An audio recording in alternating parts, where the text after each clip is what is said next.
Bonjour tout le monde, j'espère que vous allez bien. Bonne préparation du temps des fêtes. Nous, on a déjà commencé les kiosques marchés de Noël. On s'est même mis d'ailleurs devant le sapin parce que on a une question pour toi aujourd'hui. On le sait qu'on a un contexte particulier présentement où beaucoup de familles sont dans le besoin. Mais qu'est-ce que tu es capable de faire pour aider? Parce que peut-être que tu es toi-même dans le besoin. Financièrement, c'est peut-être plus difficile de venir aider comme tu le faisais dans les autres années dans le temps des fêtes. Nous, c'est toujours, oui, une période où on donne, mais j'avoue qu'on donne pas mal à l'année. Mais cette année, on a décidé de faire quelque chose de différent. On a décidé de se regrouper collectivement pour aider une famille. Je sais pas si vous... je pense que je vais prendre même la boule de Noël du Guatemala ici. J'ai vu qu'elle était juste sur le bord. Nous, on a un attachement particulier au Guatemala. D'ailleurs, à chaque fois qu'on voyage, on achète une boule de Noël de la destination voyage. D'ailleurs, notre sapin est vraiment multicolore parce qu'il représente chacun des endroits où on a visité. Et cette année, eux, c'est extrêmement difficile au Guatemala. Il y a un conflit politique. Les routes sont barrées. L'approvisionnement en nourriture est difficile. Et j'ai dit ça... sur mon groupe, j'expliquais leur réalité et l'idée est venue comme ça. Hey, on va faire un jackpot, on va faire un tirage symbolique pour qu'il y ait une personne gagnante, mais on fait un jackpot et on envoie tout ça à la famille du Guatemala.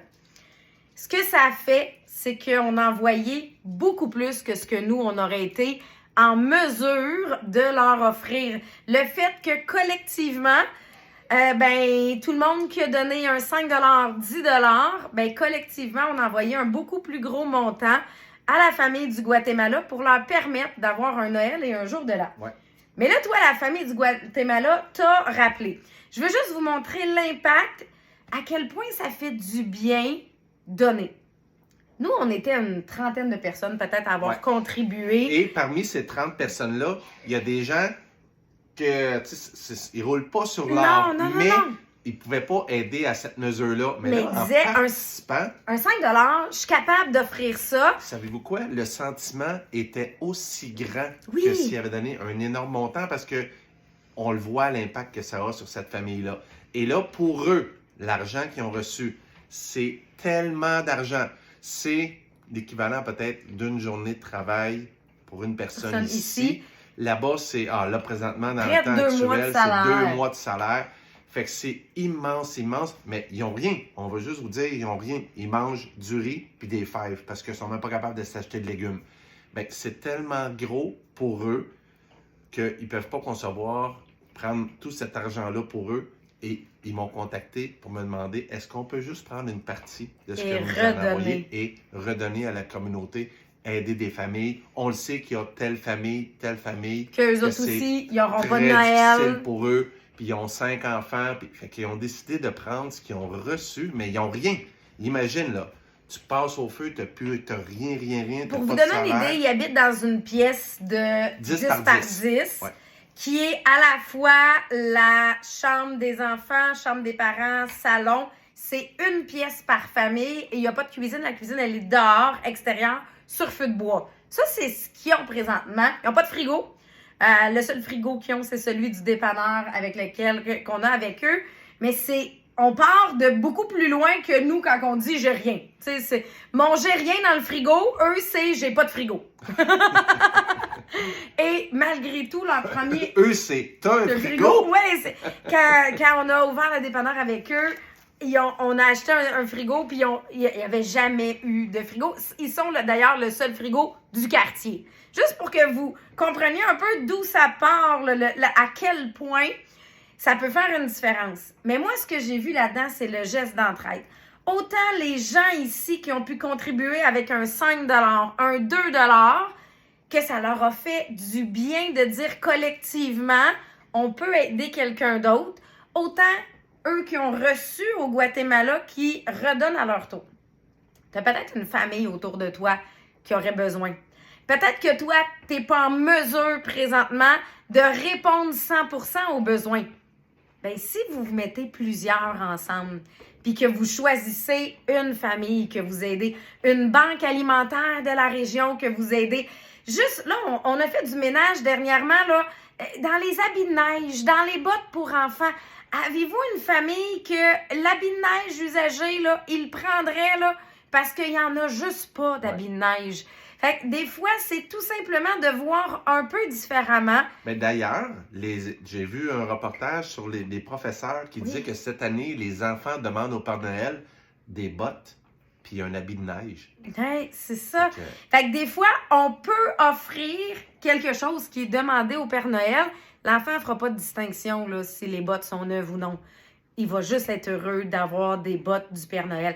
Des fois, ça peut être fait de façon anonyme. Des fois, ça peut être passé directement, soit par l'école, soit par les organismes communautaires autour. Mais qu'est-ce que... Juste à penser, là, on est à 2 semaines avant Noël. Ouais.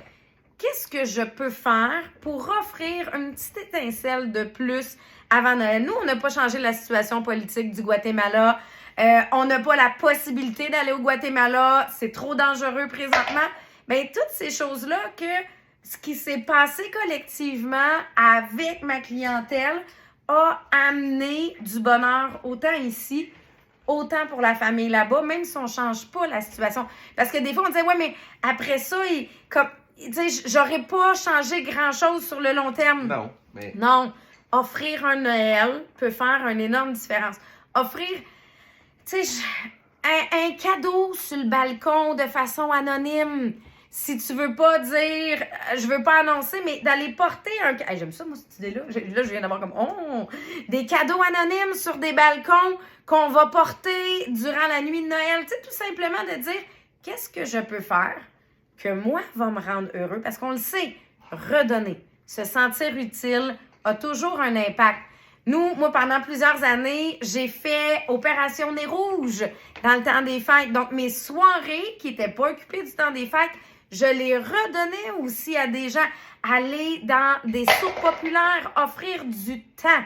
Parce que des fois, on n'a pas l'argent à offrir, mais offrir du temps pour servir une soupe chaude peut faire toute la différence. Fait qu'on vous lance cette réflexion-là aujourd'hui, peut-être pour créer une vague de qu'est-ce que je peux offrir, qu'est-ce que j'ai, qu'est-ce que je suis capable de faire de mes mains. Parce que des fois c'est là, du temps. Du temps, une recette, vous cuisinez là. Ah, moi, je suis en mode cuisine pour recevoir pour le temps des fêtes. Bien, je suis capable de faire un plat extra que je vais aller offrir à des voisins en disant, ben voici, j'ai décidé de préparer un repas du temps des fêtes, je vous en apporte un. Parce que tu as peut-être des gens autour de toi qui sont célibataires. Puis là, nous ici, on habite en campagne. Oui. Les itinérants, il n'y en a pas beaucoup. Là, mon prochain voisin est à 1 kilomètre de chez nous. Mais tu habites dans une grande ville où il y a des personnes en situation d'itinérance. Aller porter un repas, des fois faire de la soupe, n'importe quoi. C'est vrai que ça ne change pas la vie d'une personne, mais ces gens-là, des fois, vivent au jour le jour, puis aujourd'hui, ce jour-là, ça va faire la différence. Que quelqu'un ait porté attention à eux aujourd'hui, vous allez peut-être être la seule personne qui va porter attention à eux parce que vous avez décidé d'aller leur porter une soupe chaude, par exemple. Donc ça, c'est des choses où, est-ce que tu as quelqu'un autour de toi que tu penses qu'il va passer le temps des fêtes tout seul? Invite-les donc. Peut-être dans ton propre réveillon du temps des fêtes, si tu es à l'aise avec ça, parce que ça aussi peut faire toute une différence de dire, ben je passe pas Noël tout seul, il y a des gens qui ont pensé à moi, qui ont décidé de m'inviter. Une portion de plus à table, ça fait-tu vraiment une différence? Mais pour la personne qui passera pas son Noël tout seul, ça peut en faire une. Donc, on vous lance ces idées-là cette semaine, à 2 semaines d'avant Noël, parce que... ça fait, même de mon côté, là, à vous faire la vidéo, ça amène peut-être quelques petites idées de plus avant Noël.